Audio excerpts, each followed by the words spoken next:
ఆధార్ నుంచి ఒక 3 అప్డేట్స్ అయితే రావడం జరిగిందండి. ఒక మేజర్ అప్డేట్స్ అనమాట. అయితే ఇవి పాతవే, కాకపోతే కొద్దిగా చేంజెస్ అయితే చేశారనమాట. అవి ఏంటనేది తెలుసుకుందాం. ఫస్ట్ యూఐడిఐ వెబ్సైట్లోకి అయితే రండి. వచ్చిన తర్వాత మీ ఆధార్తో మీ ఓటీపీ ద్వారా ఒకసారి లాగిన్ అవ్వండి. జస్ట్ ఇక్కడ మై ఆధార్కి వెళ్ళి ఏదో మీరు క్లిక్ చేసుకొని ఏదో ఒక ఆప్షన్ ఎంచుకొని జస్ట్ ఇక్కడ డాష్ బోర్డ్కి వచ్చి ఇక్కడ లాగిన్ అని చెప్పేస్తుంది కదా. ఈ లాగిన్లోకి వెళ్ళిన తర్వాత మీ ఆధార్ నెంబర్ నెక్స్ట్ ఈ ఓటీపీ ఇచ్చి లాగిన్ అవుతారు కదా, ఆ విధంగా లాగిన్ అవ్వండి. జస్ట్ నేను లాగిన్ అయితే అయ్యాను. అయిన తర్వాత ఫస్ట్ ఇప్పుడు మేజర్గా ఒక అప్డేట్ అయితే బాగా హల్చల్ అయితే అవుతుందన్నమాట. మొత్తం ఇంటర్నెట్లో కానీ ఇవన్నీ కూడా చాలామంది మెసేజ్లు కూడా పెడుతూ ఉన్నారు. ఇప్పుడు మేము ఆధార్ ప్రెజెంట్ డౌన్లోడ్ చేస్తూ ఉంటే మాకు డేట్ ఆఫ్ బర్త్ ఫుల్గా రావట్లేదండి అని చెప్పేసి అంటున్నారనమాట. ఓన్లీ ఈ రంగానే చూపిస్తుంది. అంటే పాత పద్ధతిలో ఉండేది కదా, మనకి ఫస్ట్లో ఆధార్ కార్డులు ఇష్యూ చేసినప్పుడు డేట్ ఆఫ్ బర్త్ అనేది మనకు లేవు. పోస్ట్లో వచ్చిన కార్డ్స్కి కూడా డేట్ ఆఫ్ బర్త్లు ఫుల్గా లేవు. బట్ ఓన్లీ ఈ ఒకటే ఉండేదన్నమాట. ఇప్పుడు ప్రెజెంట్ మనం డౌన్లోడ్ చేసినా సరే ఆ విధంగానే వస్తుందండి అని చెప్పేసి అంటున్నారు. ఇప్పుడు ప్రెజెంట్ అందరికీ రాలేదండి, అలాగా కొంతమందికి ఫుల్ డేట్ ఆఫ్ బర్త్ తోటి డౌన్లోడ్ అవుతుంది. ఇప్పుడు ప్రెజెంట్ ఆధార్ డౌన్లోడ్ చేస్తుంటే ఓన్లీ ఈ రంగానే మీకు డౌన్లోడ్ అవుతుంది అంటే ఏ సందర్భంలో డౌన్లోడ్ అవుతుంది అనేది నేను మీకు ఇప్పుడు చెప్తాను. ఏం లేదండి, జస్ట్ మీరు ఏదైనా ఆధార్లో అప్డేట్ చేశారనుకోండి, ఏదైనా నేమ్ కానీ డేట్ ఆఫ్ బర్త్ కానీ అడ్రస్ కానీ ఏదైనా మీరు అప్డేట్ పెట్టారనుకోండి, అప్డేట్ పెట్టిన తర్వాత నుంచి మీరు ఆధార్ డౌన్లోడ్ చేస్తే ఓన్లీ ఈ రంగం మాత్రమే వస్తుంది అనమాట.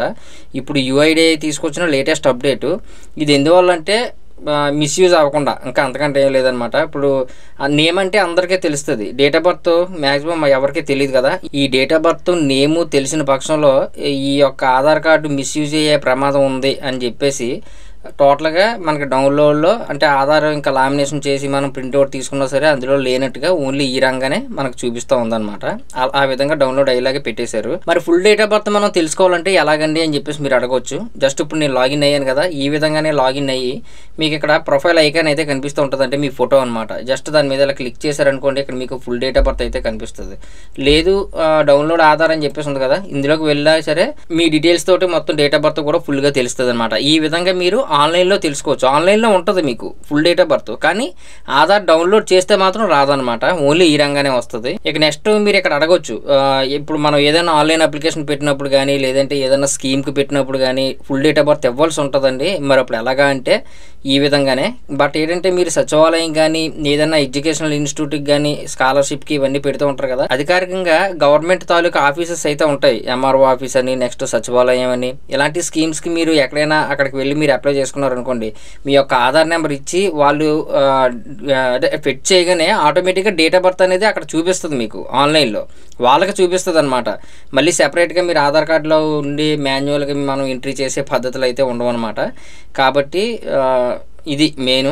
మీరు ఈ ఒకటే మాకు డౌన్లోడ్ అవుతుందండి అని చెప్పేసి మీరేం కంగారు పడాల్సిన లేదు. ఆధార్ అప్డేట్ చేయించుకోకపోతే ఇప్పుడు ప్రెజెంట్ ఎవరికైనా ఫుల్ డేట్ ఆఫ్ బర్త్ తోటి డౌన్లోడ్ అవుతుంది. ఏదైనా అప్డేట్ చేయించుకున్నారనుకోండి ఆధార్ కార్డులో, అప్పుడు మీకు ఈ ఒకటే మాత్రమే వస్తుంది అనమాట, అక్కడి నుంచి మీరు ఎన్ని రోజులు డౌన్లోడ్ చేసినా. అయితే ఇక్కడ ఆధార్ అప్డేట్కి డాక్యుమెంట్ అప్డేట్కి చాలామంది ఆధార్ అప్డేటు కేవైసీ చేయాలి, ఆధార్ అప్డేట్ చేయాలి, ఆధార్ అప్డేట్ చేయాలంటారు.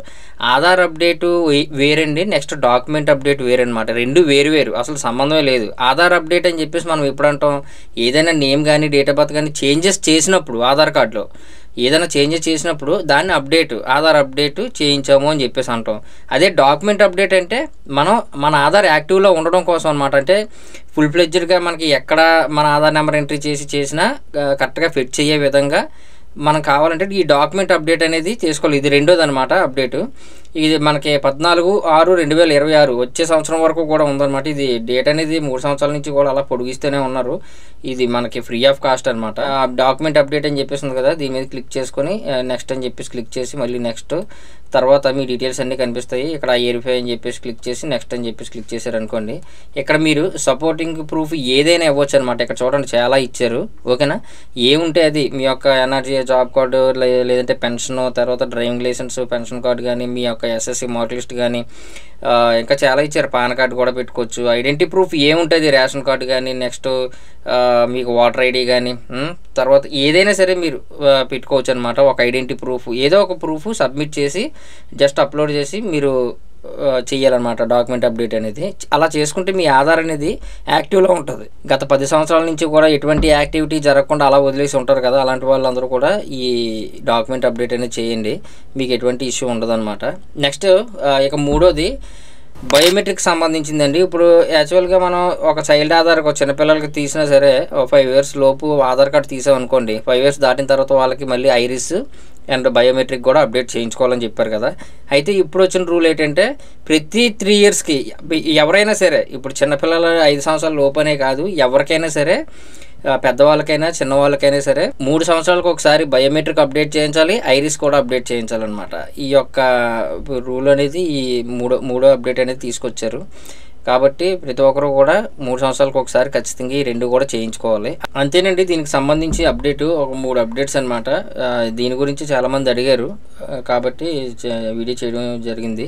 నెక్స్ట్ ఇక డెత్ రిపోర్టు ఈ ఫ్యామిలీ అని చెప్పేసి ఉంది కదా, దీని గురించి నేను నెక్స్ట్ వీడియోలో అయితే చెప్తాను. ఈ ఆప్షన్ గురించి కూడా చాలామంది అడిగారు, ఇది ఎందుకు ఉపయోగపడుతుందండి అని. అంటే ఒక ఫ్యామిలీ మెంబర్ కానీ ఎవరైనా కానీ డెత్ అయిపోతే మనం ఇక్కడ సబ్మిట్ చేయొచ్చు అనమాట. దీని గురించి నేను నెక్స్ట్ వీడియోలో అయితే చెప్తాను. అలాగే మన టెలిగ్రామ్ డీల్ ఛానల్లో మాత్రం యాక్టివ్గా ఉండండి, మర్చిపోవద్దు. అందులో మంచి మంచి డీల్స్ అన్నీ పోస్ట్ అవుతుంటాయి, అమెజాన్, ఫ్లిప్కార్ట్ కానీ ఇలాంటివి కూడా. ఇలాంటి షార్ట్ వీడియోస్ మీకు కావాలనుకుంటే మన సెకండ్ ఛానల్ కూడా ఉంది, ఈ వీడియో కింద డిస్క్రిప్షన్లో ఉంటుంది. ఫస్ట్ కామెంట్లో కూడా మీకు పిన్ చేసి పెట్టాను, క్లిక్ చేసి సబ్స్క్రైబ్ చేసి ఉంచుకోండి. నెక్స్ట్ వీడియోలో అయితే మళ్ళీ కలుద్దాం. ఇంకా ఈ వీడియో మీద ఏమైనా డౌట్స్ ఉంటే కనుక కింద కామెంట్ సెక్షన్లో అయితే మెన్షన్ చేయండి. వీడియో నచ్చితే ఖచ్చితంగా లైక్ చేయండి, అలాగే మన ఛానల్ మాత్రం సబ్స్క్రైబ్ చేసుకోవడం మర్చిపోవద్దు.